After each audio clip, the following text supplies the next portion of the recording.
I'm Jeremy Haladina at UC Santa Barbara, and we've the pleasure of talking in studio today with Clarence Barlow, who is the new Corwin Professor of Composition here, which means that he essentially holds the reins of UCSB's music composition program. Welcome, Clarence. Thank you, Jeremy. And you were born, of course, in Calcutta, but you've been a great many places, which leads me to wonder if you have multiple allegiances, creatively speaking. How would you detail that for us? Well, the interesting thing is, of course, I've been many places, but so were my ancestors, and that's why they landed in Calcutta, because they came from England, Portugal, France, North India, South India, Burma, and all converged on Calcutta with the various genes. And I was born there and brought up in an English Catholic environment. So when I came to Europe at the age of 22, it was like a homecoming in many respects, because unfortunately I never learned to speak any Indian language reasonably. But I learned to love Indian music. So that's something that came upon me just before I left. But as a child, I was playing the piano, playing Beethoven sonatas, and began to compose as a young man of about 11. And so I came to Europe for the simple reason of brushing up and carrying on what I'd started already in Calcutta. But you're no stranger, evidently, to America, because you've been able to step into this position with complete ease, or at least so it seems to us. Well, on the one hand, the English culture that I've brought with me. On the other hand, the fact that American culture is ubiquitous, is omnipresent all over in the world. My parents and I used to go, and my brother, used to go to the cinema every weekend, and of course we saw American movies. So that's no big shock. I mean, it's really something you know. Except, of course, things you're not exposed to outside of America are the bureaucracy. Well, we do have our share of that here too, Clarence. That's what I mean. That's the bureaucracy I wasn't prepared for. Well, it's amazing, considering the French supposedly are the founders of bureaucracy. It's maybe a bit terrifying to hear that we've gotten so far in so short a time. I'd like to do something here because I know that you love the automated piano, and you've written extensively already for this instrument. And I'd like to hypothetically put you on the artist's bench of this automated instrument, and there you begin to play a movement from Beethoven, and almost indiscernibly strange things begin to happen around you, which are evidently beyond your control. What are your feelings as this is happening, as it does in one of your most celebrated works? What are your feelings both as player and as composer? As player, of course, I've made it easy for myself, because I just have to play the Beethoven theme of the arietta, the last movement of Beethoven's last sonata. But as a composer, the idea was initially much more complex. I actually had envisaged a real concert pianist sitting at that piano and interacting with this increasing amount of music which was coming out of the piano itself, thinking about how to avoid the pianist hitting a note which was already down, for example. But as time grew short, and also as I got closer to the deadline in another respect, in other words, I was already in the midst of composition, of composing the piece, I began to realize that this simple solution was probably the most elegant and the best. And therefore I came up with it, and it also, of course, related me as the pianist to Beethoven's work, which I'd always loved. And this work is Variations and a Mechanical Piano, correct? Correct. Or in Italian, Variazioni e un piano meccanico. Pianoforte meccanico. Yes. Exactly. So that still leads me to wonder, though, about the relationship between the stage character who is sitting there as the pianist of the moment, shall we say, who's all of a sudden experiencing this proliferation of pitch. As composer, you may have chosen that particular movement because it's known as one of Beethoven's most mathematical, actually, in terms of how the variations proceed, and perhaps for another reason that it was the last statement of Beethoven, therefore what comes after.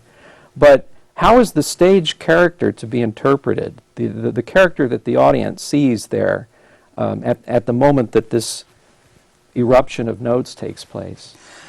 I've portrayed that character in a number of ways. One of them, a pianist or a piano player at home. We had an upright and I had a sofa and a lamp installed next to the piano. So that gives you a very homely feeling. But of course, I've also portrayed the concert pianist coming on stage and bowing to the audience and sitting down and purporting to play that theme. Mm-hmm. That's a strange thing to start with the second movement. I've also done other things. I've also started to play other Beethoven sonatas and pretended not to be satisfied and to move on and finally settle down on that particular movement. Ah. And then at that point the piano comes alive and begins to do all these things. Now, I've never written instructions for performance because I've been up to now almost the only one to play that piece. But recently I had to coach a Finnish lady in Helsinki, and I told her what to do, and I said, you have to now be a little surprised at the beginning, slightly uncertain of what's happening. And then very gradually you begin to enjoy it. And you settle down to playing with the piano until the piano becomes so overwhelming that you have to go away. But you don't go completely away because you're not giving up on this. You're interested, you're fascinated. So you sit down not far from the piano, maybe out of the light, and you keep your gaze fixed on the piano until at the very end a tremolo freezes the piano's ability to carry on. Mm-hmm. And then the pianist comes back and reminds the piano where both had started. So that's the dramaturgy, if you like, and that's something I may have to write down one day if somebody else is to play it. But that's very significant in a way that the live person has to come back to help the machine, as it were, out of the dilemma to which it eventually arrives. Right, the piano seems rather helpless at that point, having already traversed an enormous distance, a tremendous journey of styles even. And the piano is kind of practically exhausted. Mm-hmm. And so the pianist has to come back. It's one of the things I admire most in your output, that this meeting of man and technology is on such friendly terms generally, that we don't feel any animosity or tension. Only surprises and delightful things seem to come of it. But I did want to go further with this, a little bit further anyway, and ask you, what is the mechanical piano a symbol of in your work? Because there are more than one work, there's more than one. I may actually start with why I started to use the mechanical piano. Mm-hmm. And that was simply because I have written very difficult music, unfortunately. It's not that I choose to do so, but it's sometimes very, very difficult. And pianists have always managed it, just about. But I've always wanted to hear the rendition of this music that I've composed in an accurate fashion. So sometime in the late 70s, when I wrote a big piano piece lasting half an hour for solo piano, which has been played by a pianist, I wanted to hear it before I could even give it to any pianist, because all I had in front of me was numbers crunched out by a computer. So I wrote a program to emulate a piano sound, first recording my own piano and inputting that into the computer. So that took me months, and finally I got a tape which encouraged the pianist who played it later to play it, because he heard the music. I couldn't have possibly written the score even at that point, because when I did that, it was only after the pianist had agreed to play the piece, and it took me 1 year to write the score, because there was such a lot to put down on paper.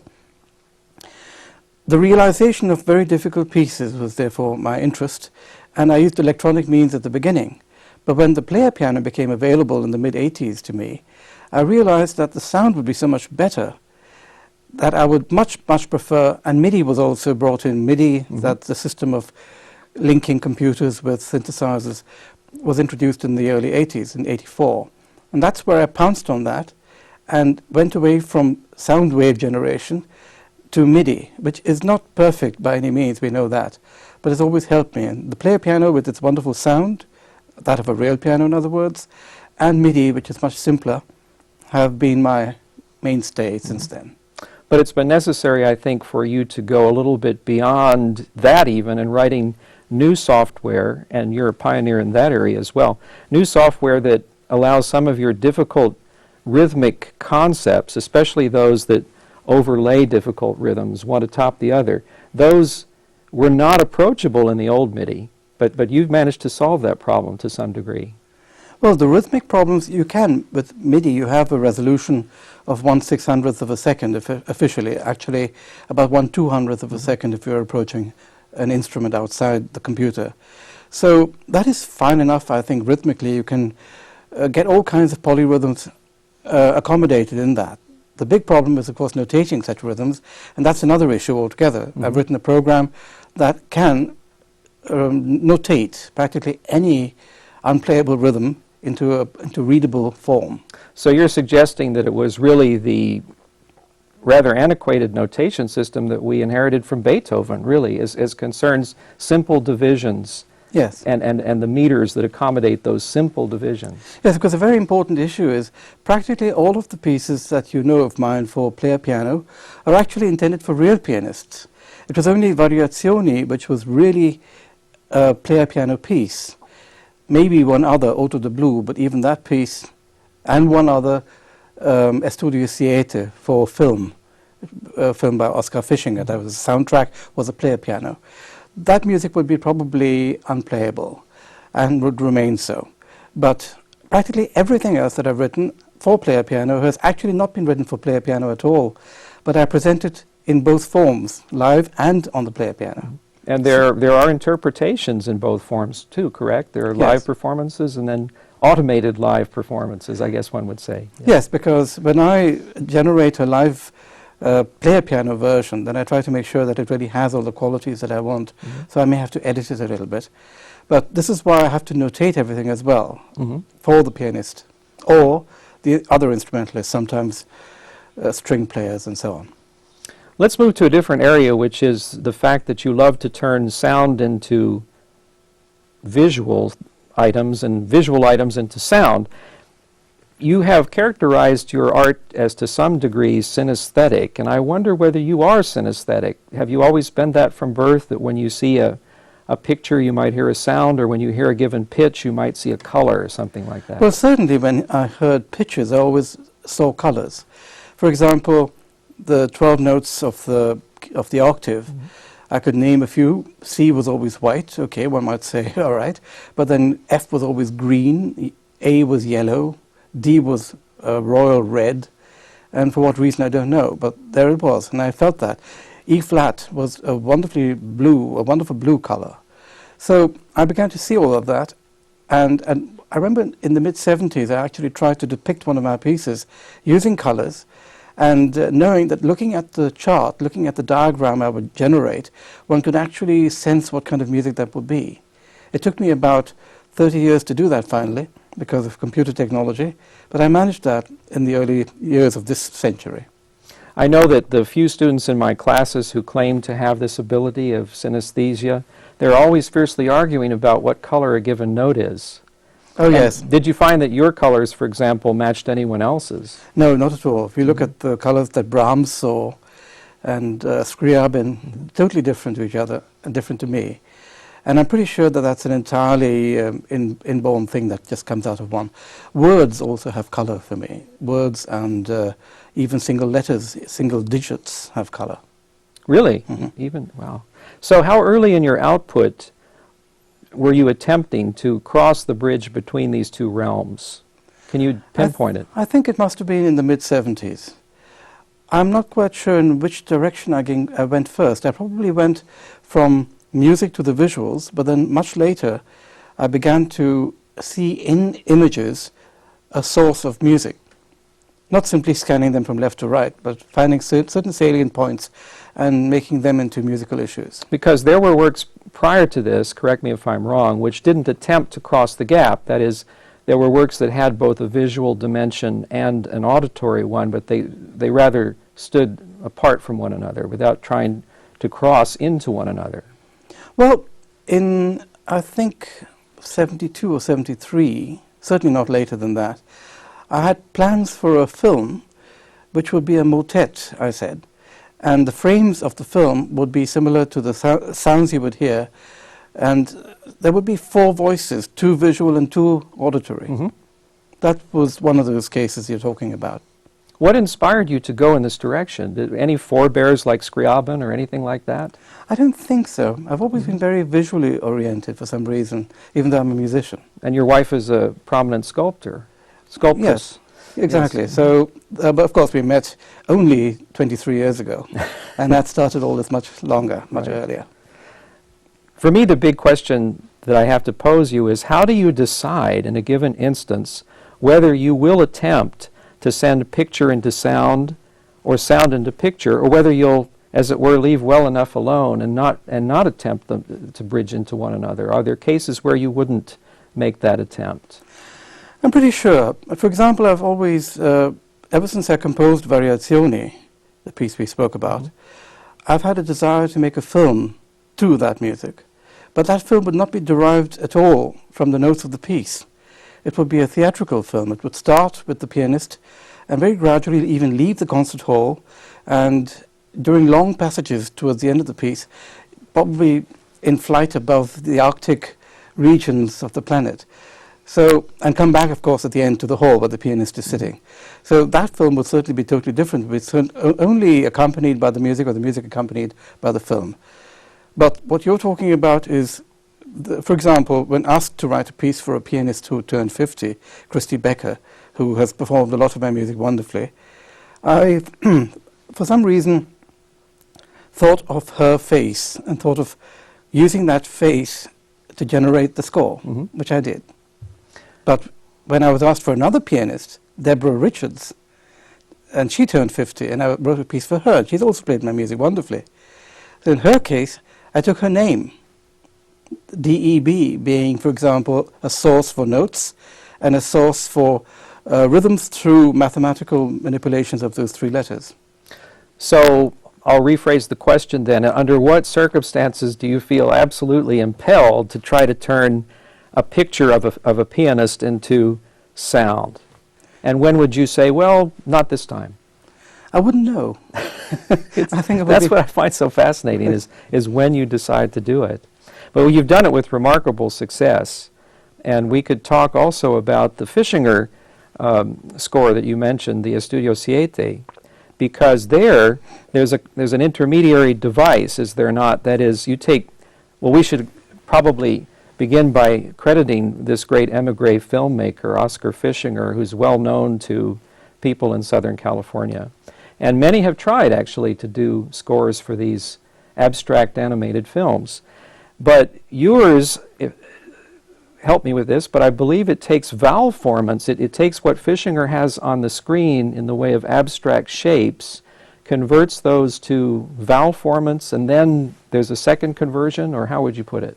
Well, I regard those objects flying around on the screen as objects which are either elongated horizontally or roundish. I've not seen objects which are exactly, so more like this. And if they are round, then I wanted to give the music a kind of ooh quality. And if they are elongated, more an E quality, is when we stretch our lips in order to say E. It's a perfect fit. So how soon did it take before you realized that the vowel was the solution to the fat or thin shapes that Fischinger had provided? Was that a long road to discovery?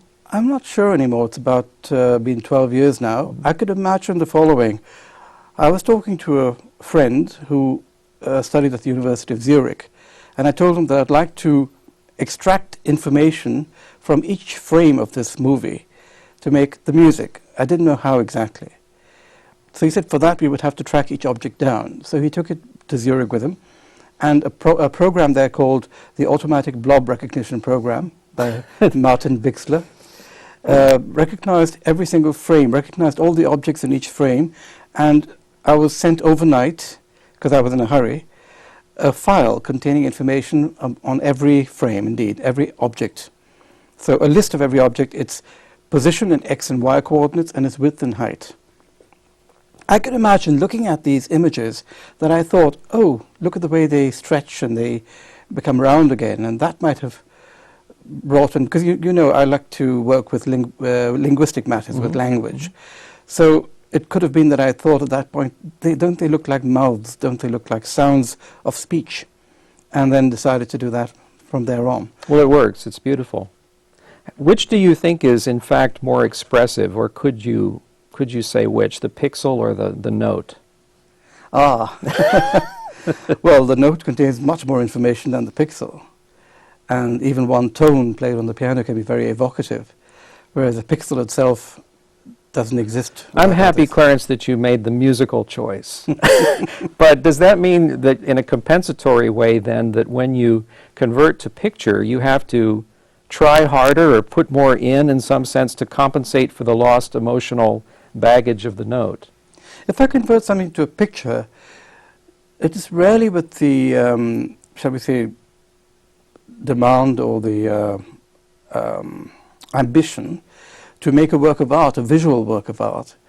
It's the other way around. When I actually convert images to sound, to music, I'm very particular about the aesthetic quality of the heard, of the oral. But in the other way, it's actually more maybe for pedagogical reasons to analyze my pieces in a lecture and to show very carefully and clearly how the piece was constructed. So converting to an image is not that I do it in a haphazard kind of sloppy sort of way, but I do it with less pretensions to art than the other way around. And there is another piece that converts, which goes right back to this color question, and you availed yourself of some prominent Swiss artists who were known for their color work. This work treated red, green, and blue, did it not? Could you tell us about that one? Yes, I was sitting in one of their performances, and they were recounting the names of all kinds of colors in German. And, well, like vermilion, scarlet, crimson, and so on, and then into the blue region, and so on. And I was inspired by that. I could even see these colors while they were saying the words, obviously. Even though, for me, words have color, a word like blue might not look blue. In that case, it does. But certain words have a different color to the color they stand for. But be that as it may, I began to actually see colors circulating in space, and that brought me to the idea of taking a picture on a screen and running a mouse through it, and every pixel that I would touch, the colors red, green, and blue in there would trigger a certain proportion, a certain amount of a sound file stored in the memory of the computer. So if it were a totally red picture, then I would scan the picture from top to bottom with the mouse, and the loudspeakers would say red. I placed the male voice on the left and the female voice on the right in order to get a kind of panorama effect from left to right.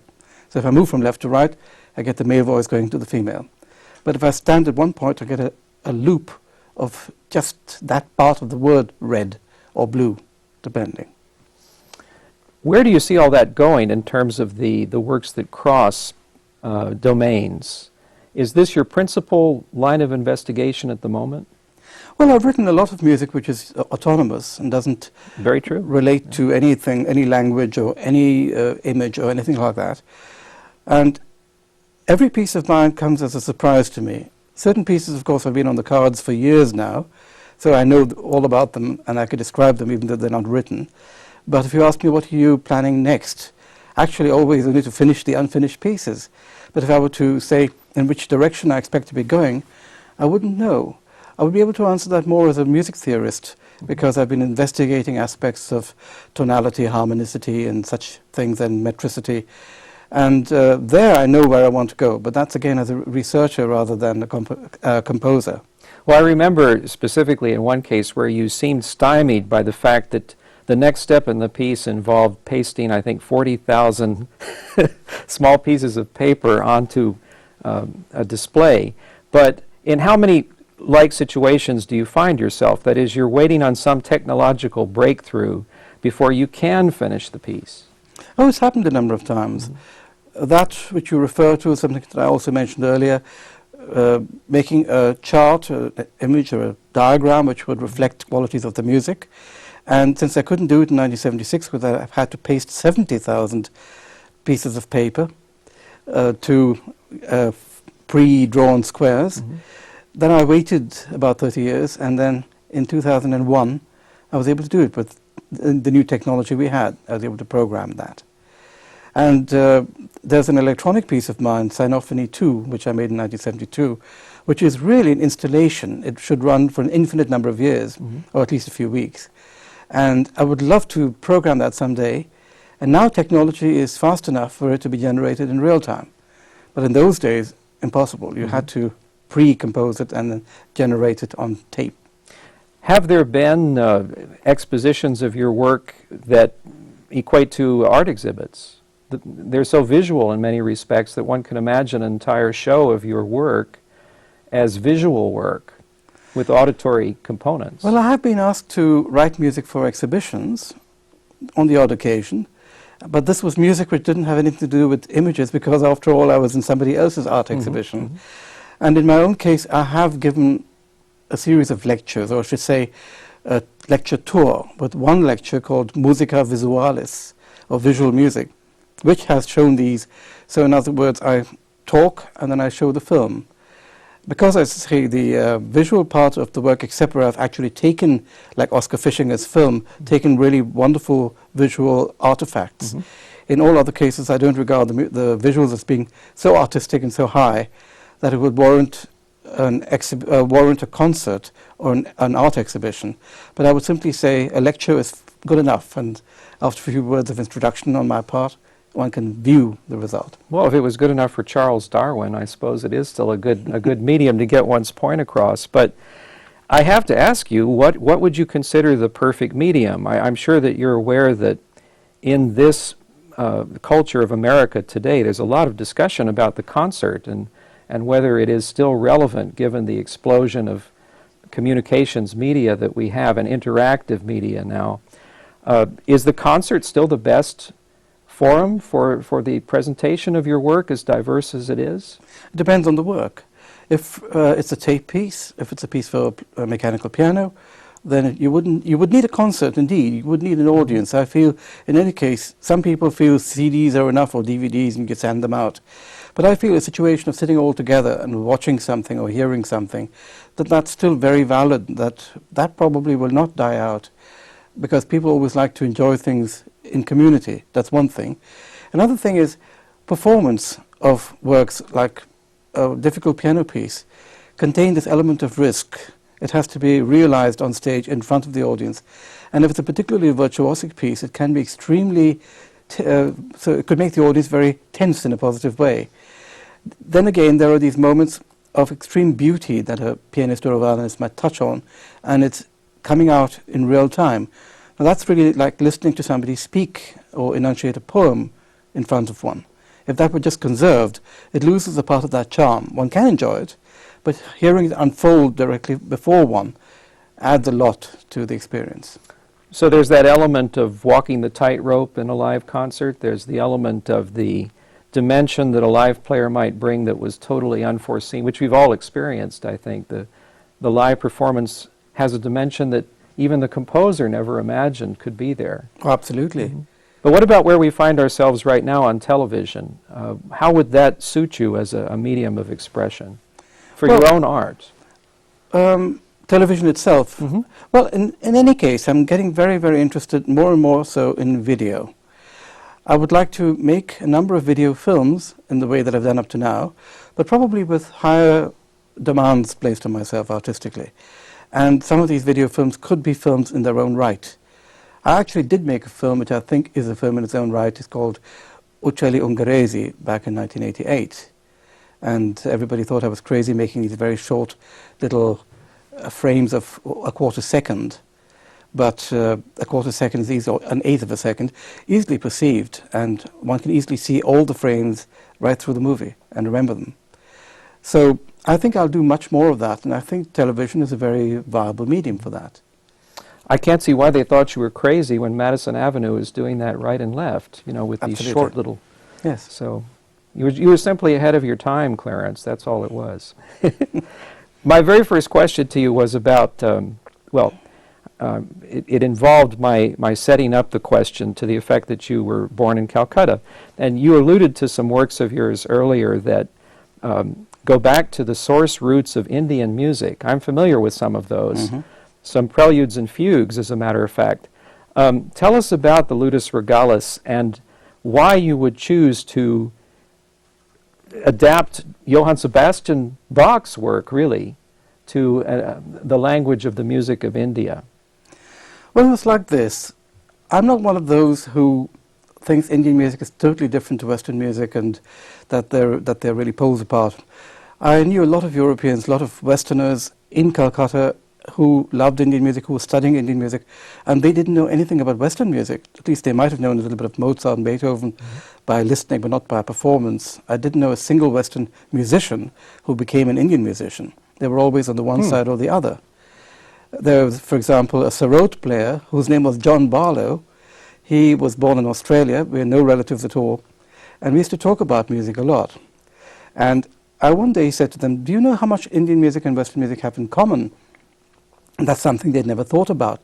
I said, well, there are the same 12 notes, but apart from that, look at the harmonic schemes. And I began to point out certain rags where you have a tonic and a dominant. A rag is an Indian mode with more than just the notes. It's also the behavioral patterns, how you treat the notes. So I said, look at this one. Here you have tonic and dominant. You could almost say C and G in the same rag. And they said, well, yes, but then they couldn't hear so clearly as Europeans. So I decided for myself to write a prelude in one of the rags and show them that this would be totally Western music, but that they would recognize the rag embedded in there, and that I would not violate the rag in any way. I did that, and I remember that a very famous singer came to visit me, an Indian singer, and I played him the prelude on the piano. He didn't say very much, but I heard from his students later, he was saying this in class, this Clarence Barlow has written this incredible piece where he plays rag ka mode with 3 melodies all at the same time, because he wasn't used to listening contrapuntally. Well, having done that, I decided to take more rags. First of all, to write a fugue, and then I took another 12 rags. First, I took another 11 to make a set of 12. Then I was commissioned to write a 13th, the fugue of which I wrote last year here in Santa Barbara. And so all 13 have been now performed, and each one of them adheres to the rules of the rag, but is by no means a non-Western piece. They're entirely Western pieces, entirely Baroque, with a leaning towards the Renaissance and a leaning towards, you might say, Rega, Hindemith. I couldn't agree more. That's a perfect description. And having worked on some of them, you come away absolutely with the impression that this is Western, but at the same time, these qualities of each rag are coming through. Yes, they and have that was your objective. Absolutely. I wanted the rag to be recognizable, certainly, and to be heard as preserved. So the test, the benchmark, was when I was sitting with an Indian musician in with an Indian musician in Berlin, and I asked him during the rehearsal, "Would you listen to these pieces and tell me what rags they're in?" And he rattled off the names after a few seconds of each one of them. It was only number 8 that he had a problem with, and he took a little longer to recognize. Were there any that were very recalcitrant to you as composer? That is, they were stubborn, they were kicking and screaming as you attempted to bring them into the Western No, they lent themselves wonderfully. And the 12 that I chose, I happened to know rather well, but for number 13, I had to learn a new rag, which I did, and the piece is indeed in that rag.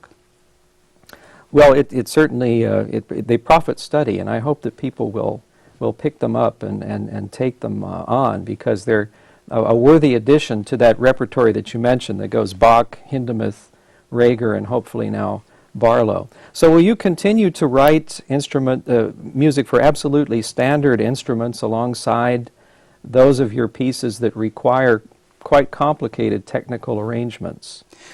I don't see any reason why not. I mean, I wouldn't be able to project the future, but I don't see any reason to stop.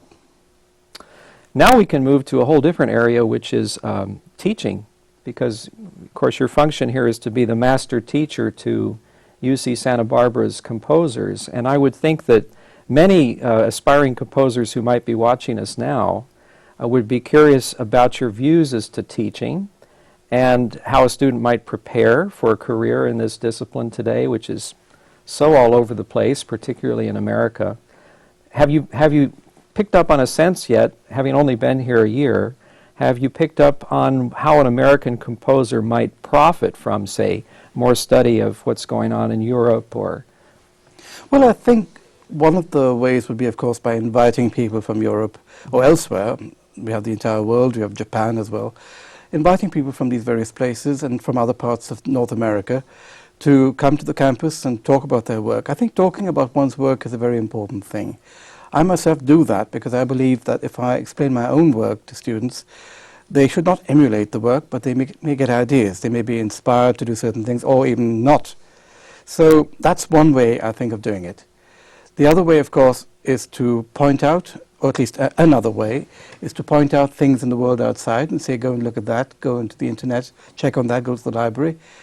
And a third way would be, of course, to look at the students' own works and to give them hints or to suggest improvements in certain places and ask questions as to why the works look the way they do. But I think more important than the last is actually the first, showing works that exist in the world. And given what might be termed the self-absorption of American youth culture today, I find it very commendable, too, that this course of yours, now ongoing, sends the young composers out to see all of these other disciplines from which they might derive ideas. And it's easy to infer, then, that that's been the case with yourself, that you've gotten many, many ideas from things outside music? Oh, absolutely. This whole quarter is dedicated to derivation of music from other sources. And these sources could be image, they could be language, they could be mathematics, and they could be sound recordings. And that's what I talk about because I've been doing this. I don't know whether I was inspired to think in this way by my teacher, Mauricio Cargill, because he was also a very prolific person who did all kinds of things. He also connected film and music and sound, and so image and sound. And I attended a couple of his courses. He did courses in Cologne. They were called the Cologne courses of new music in the late 60s and early 70s. I'm sure that was a great inspiration to me and opened my eyes and ears to all these possibilities. On the other hand, I do know that even before that I was interested in combining things. My first atonal piece, you might say, was not true, not the first atonal piece, but I wrote a piece in 67, which is actually just for fun, but I took various melodies from The Sound of Music, which is one of the most kitschy pieces of music I know, and put them in different keys and played them at the same time in different tempi, and it sounds like an extremely complex work by Schoenberg. So things like that, I don't know what made me do it, but I did it, and that was in 1967.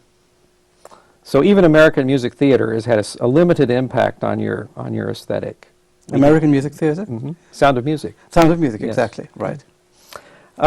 Language is one of your favorite passions, I know. How many languages do you in fact speak?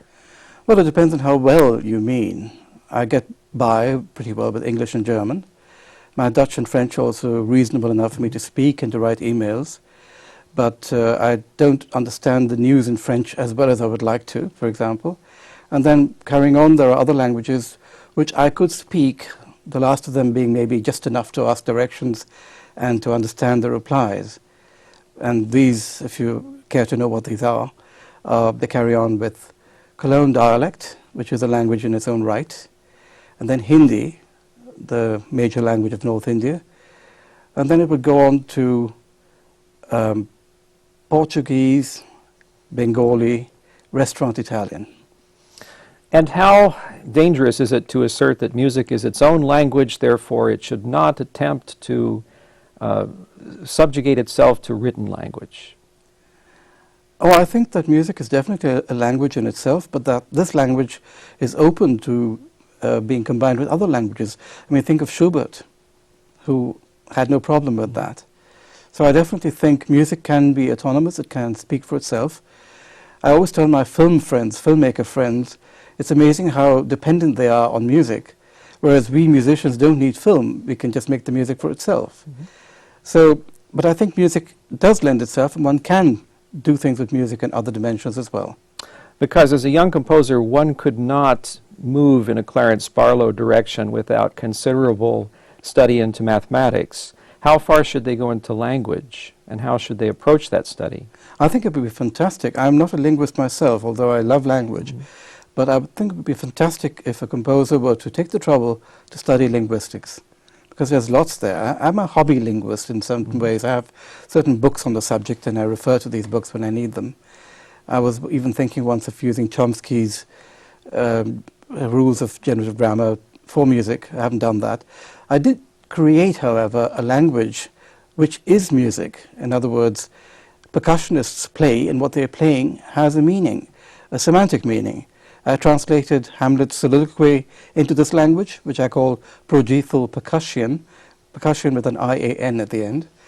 And I translated a few United Nations resolutions on Iraq and Palestine and Israel. Now, how does this work? I'm very curious as to how this... Are you taking the consonant, the phonemes of the language? No, not phonetically, entirely semantically. I create a vocabulary based on percussion sounds, which don't sound anything like any language we speak. No.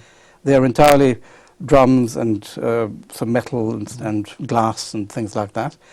And having created a vocabulary with the help of Roget's thesaurus, I may say, I then create a grammar. Every measure of the language, of a piece in the language, is a word.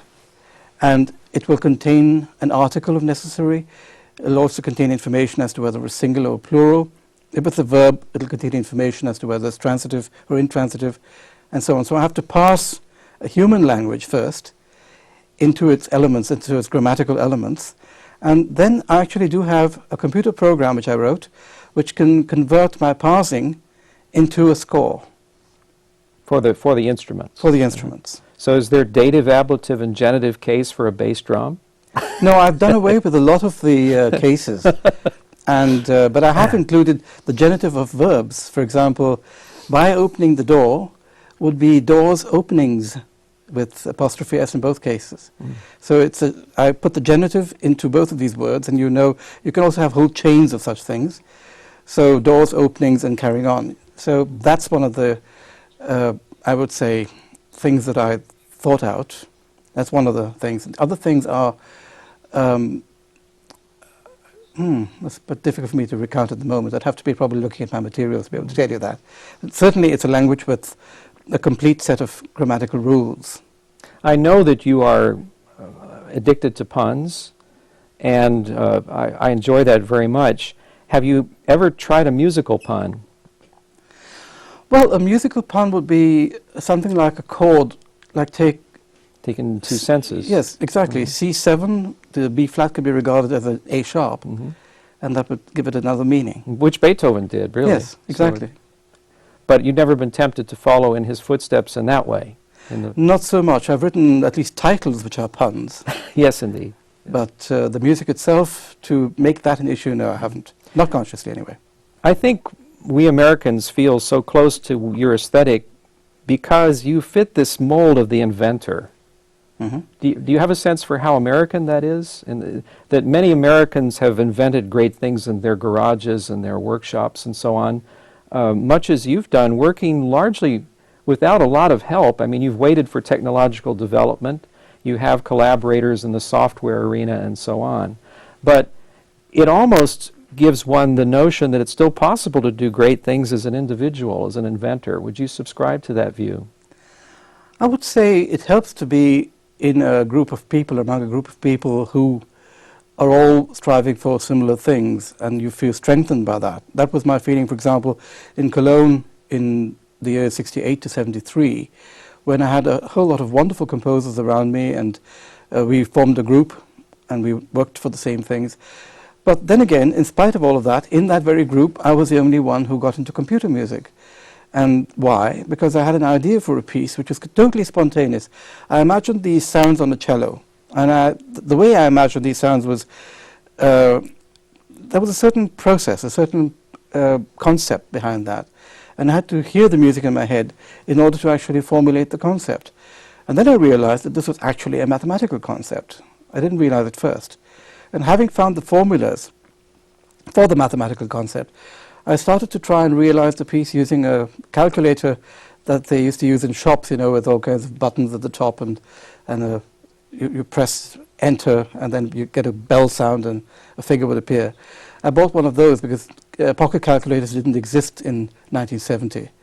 But I found that this was going to take me months and months and months for just a few minutes of music. So that's where the idea came to me one morning, that a computer could probably solve the problem. And I had no idea about the music of Xenakis and others, and that they were using computers for similar reasons. It was very, very simply, hey, I think I can solve this problem with a computer. And that's how I started to learn computer programming. So these things can strike one. It's a matter of inspiration. I don't know where it comes from. But I was inspired to start using computers, and I haven't looked back since. But that too fits the profile of the inventor. That is, that they're looking for a new way, a new material, a new expedient. Or one has a problem and looks for a way to solve it. For example, I wouldn't be looking for tools for anything if I didn't have something I wanted to make. So if I was going to work with wood and I knew I'm working with this wood, then I would need a saw maybe, and then I'd look for it.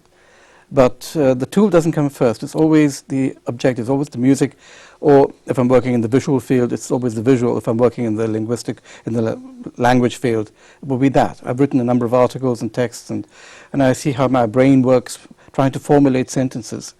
And I just let it go and let it work the way it does. So I think the tools that one uses are always, it's nice if they're at hand. If not, you have to make them.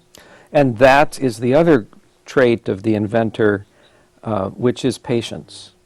You know, making a tool, that's a huge undertaking for many people. They're not unwilling to do it. What would you have to say on the subject of patience and the arts?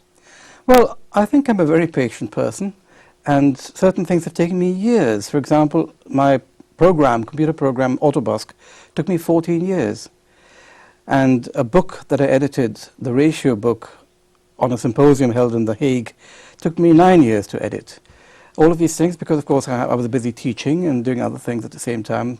You can't spend all your time, unfortunately, doing research and composition and software development. So I have waited all those years. I think the longest I waited was to finish my second piano concerto, 35 years, and then I finished it. And I'm a very tenacious person, so I will definitely finish things I intend to finish unless something serious gets in the way. But that is, I think, important. Another thing is also, I know lots of software developers who are quite happy to use given tools, and they will develop their entire software based on some toolkit here and there. For some reason, if a toolkit doesn't please me aesthetically, and that's where the aesthetic comes into computer programming, that I will develop my own tools there too and lose maybe a lot of time, they would say. But I'm satisfied at the end.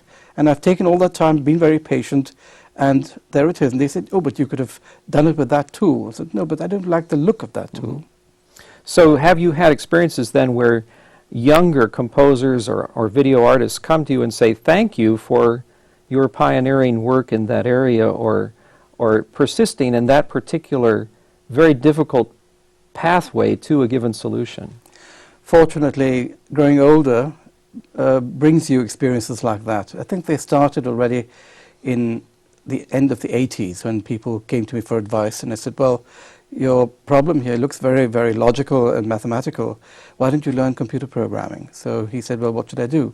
I said, well, buy yourself an Atari computer and learn to program in C.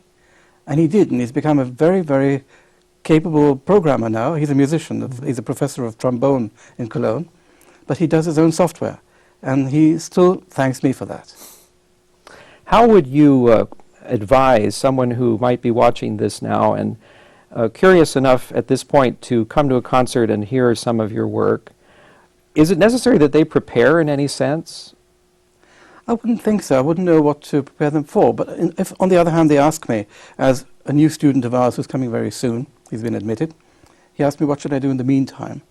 I said, well, read books on aesthetics, books on acoustics, and learn to program, because you can develop your own tools that way.